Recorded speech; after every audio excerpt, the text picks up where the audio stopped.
Bonjour à tous et bienvenue dans notre compte-rendu matinal. Alors nous avons toujours cette dualité avec un CAC 40 qui ne veut plus progresser et un S&P 500, ben, ma foi, qui continue de s'envoler. Alors essayons de comprendre pourquoi et venons-en immédiatement à notre premier graphe, à savoir celui du CAC 40. Alors notre CAC 40, j'ai titré qu'il était toujours coincé. Et pourquoi toujours coincé? On le voit bien, il y a cette figure en double sommet dont je ne cesse de vous parler jour après jour. Et cette figure en double sommet, elle fait un barrage très très nettement à la poursuite de la hausse du CAC 40. Alors la semaine dernière, ce dernier nous avait offert un record historique. Donc il y a eu cette petite percée au-dessus de la résistance des 8260 points. Et puis j'allais dire plus rien, impossibilité de refranchir l'obstacle. Et hier, il y a eu encore une petite bougie d'hésitation. On le voit bien, cette petite bougie rouge ici que vous pouvez voir. Donc pratiquement pas de corps, ce qui prouve bien l'hésitation. Aucun camp n'arrive à se démarquer et notre CAC 40, il est coincé. Alors, il est coincé parce qu'effectivement, bon, il y a quand même des craintes. On ne sait pas trop ce qui peut se passer au niveau des banques centrales, ou plus exactement, le consensus est tellement fort pour admettre que la Fed va baisser ses taux. Le consensus est aussi assez fort du côté de la Banque centrale européenne, où là on se dit qu'il ne se passera pas grand-chose. Bref, il faut toujours se méfier des consensus un peu trop catégoriques et effectivement, les investisseurs ne sont pas trop pressés pour venir s'emballer, du moins à l'achat. Je passe, mais maintenant c'est pratiquement pour mémoire, le fait que la situation politique française est toujours aussi catastrophique, que les débats à l'Assemblée nationale sont ceux de la surenchère pour trouver des taxes. Et là, l'imagination est à l'évidence sans borne.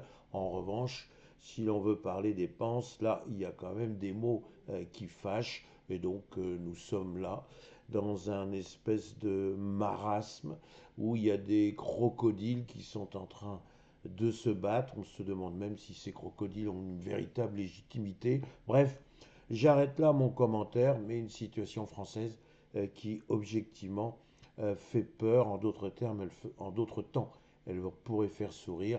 Là, elle fait plutôt euh, poindre la petite larme, celle de la consternation. Sur notre S&P 500, là évidemment, c'est un peu différent. Nous sommes bien d'accord, puisque le S&P 500, ma foi, il est toujours sur sa lancée, il est toujours dans sa stratosphère, il est là et il grimpe et il grimpe et il grimpe. Donc hier, il a encore gagné 0,23%. Mais il faut dire que bon, la saison des résultats, eh bien, elle se déroule dans des conditions absolument idylliques et nous avons effectivement des valeurs qui s'envolent. Alors, Nvidia s'envole, Apple s'envole. On va avoir ce soir encore des résultats très attendus et très importants. Et puis ce soir, on va aussi avoir euh, l'issue de la réunion de la Fed.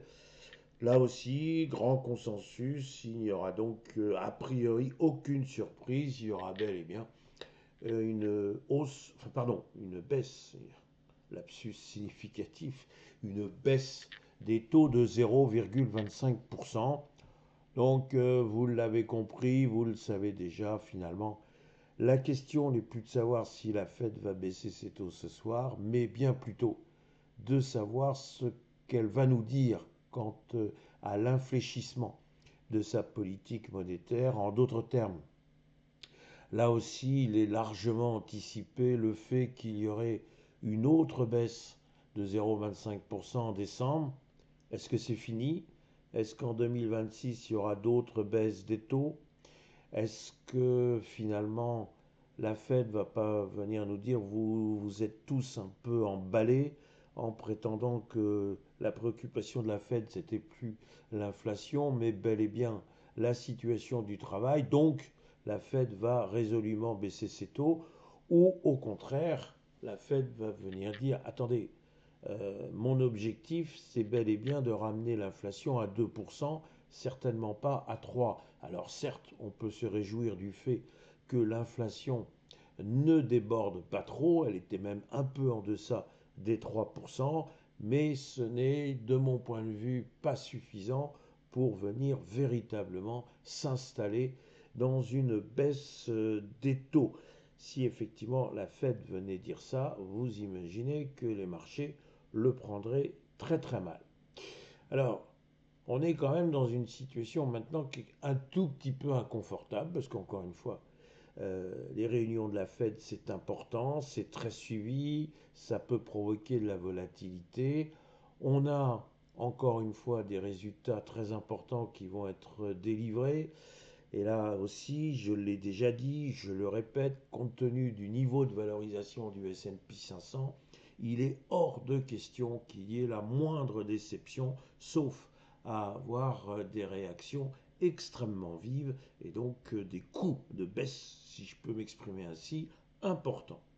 Ce que je peux vous préciser graphiquement, mais j'ai envie de dire, vous l'avez déjà vu avant moi, alors on va le faire tous ensemble, constatez qu'il y a une petite bougie noire ici avec un corps qui est assez faible. Donc cette bougie, elle ressemble étrangement à une bougie d'hésitation. Un peu normal quand même. Le S&P 500, quand on voit encore une fois comment il s'est élevé au-dessus de la dernière résistance des 6760 points, on a débordé les 6900. Hein. Donc est-ce qu'il n'y a quand même pas des petites hésitations à savoir si on peut continuer à monter comme ça. Alors cette petite bougie telle qu'elle est placée, si on reprend la terminologie japonaise, elle s'appelle une étoile du soir. Et une étoile du soir qui brille, ben, ça veut dire que c'est peut-être le soir de la hausse. Et donc ça veut peut-être nous signaler le fait que là, pour l'instant, il faut plutôt privilégier une baisse, une pause, une baisse, plutôt que de partir encore vers le nord. Alors, je l'ai souvent dit, je le répète, mais c'est important.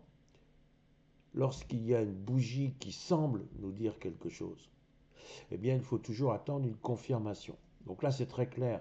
Si on a pour la séance d'aujourd'hui une bougie rouge, c'est-à-dire une bougie de baisse, qui viendrait grignoter un petit peu le gap qui est ici, ben effectivement, on pourra dire, bah oui, la baisse, la pause a été annoncée par cette petite bougie, cette fameuse étoile du soir.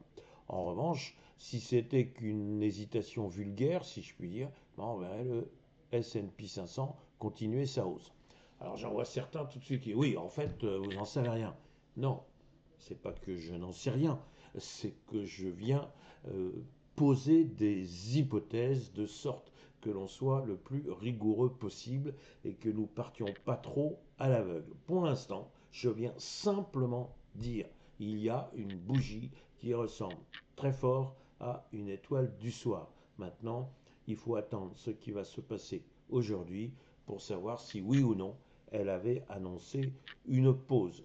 J'en terminerai en disant que sur le plan des probabilités, très souvent, lorsqu'il n'y a aucune surprise de la part de la Fed, eh bien, on vend généralement la nouvelle. Alors, il est tout à fait possible qu'à partir de demain, on dit maintenant, on sait ce que veut la Fed, voire éventuellement on est déçu parce que nous dit la Fed, on connaît les résultats mirifiques des grandes technologies américaines, bah, et ma foi, ça y est, on a bien mangé et on va peut-être pouvoir baisser.